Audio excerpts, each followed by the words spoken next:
Hello students, welcome to the steno tutorial. गति 120 शब्द प्रति मिनट। लेखक हैं ओपी शुक्ला। दीपक प्रकाशन।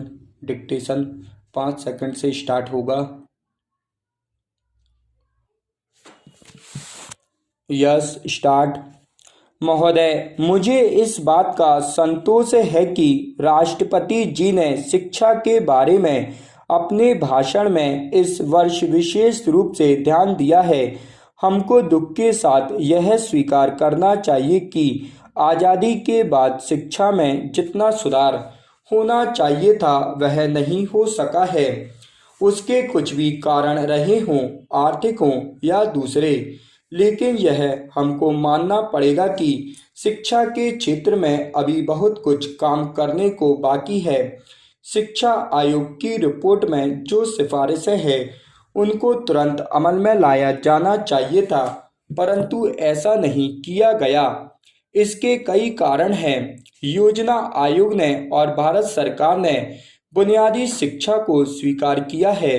मैं यह कहना चाहता हूं कि अब वह जमाना नहीं रहा जबकि बुनियादी शिक्षा को सिर्फ कुछ ही क्षेत्रों में चलाया जाए।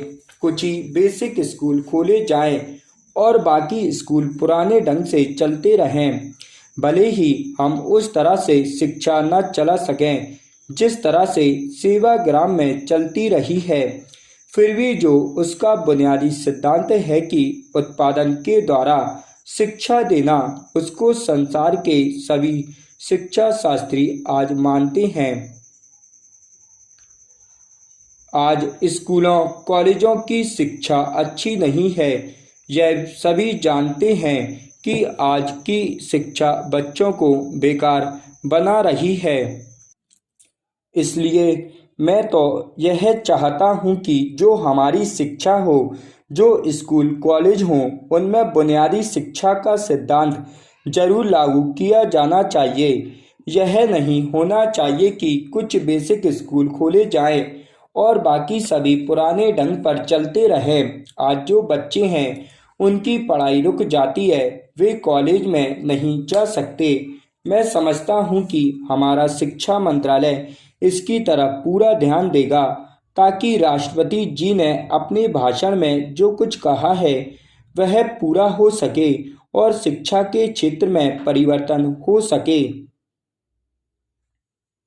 हम यह अक्सर कहते हैं कि जब नई सरकार आती है तो नया झंडा होना चाहिए, लेकिन मैं समझता हूँ कि नई सरकार के आने के साथ नई शिक्षा का आना भी बहुत जरूरी है। राष्ट्रपति जी के भाषण में दलित जातियों के बारे में भी जिक्र है। मैं उसको बहुत महत्वपूर्ण मानता हूँ। यद्यपि आज भारत स्वतंत्र है, लेकिन यदि हम हरिजनों की तरफ और जो आदिम जातियां हैं उनकी तरफ ध्यान नहीं देंगे तो सिर्फ सामाजिक ही नहीं, राजनीतिक उलझनों के खड़े होने का डर है। मुझे बहुत खुशी है कि गणतंत्र दिवस के अवसर पर दिल्ली में देश के कोने कोने से आदिवासी भाग ले रहे हैं। यह न केवल सांस्कृतिक दृष्टि से महत्वपूर्ण है बल्कि राजनीतिक दृष्टि से भी बहुत महत्वपूर्ण है। हमको समझना चाहिए कि जो आदिवासी लोग हैं, जो आदिवासी क्षेत्र हैं, वे भारत के अभिन्न अंग हैं। हमें उनको भी यह बतलाना है कि सारा देश उनके कल्याण के लिए और उनकी भलाई के लिए प्रयत्नशील रहता है। स्टॉप।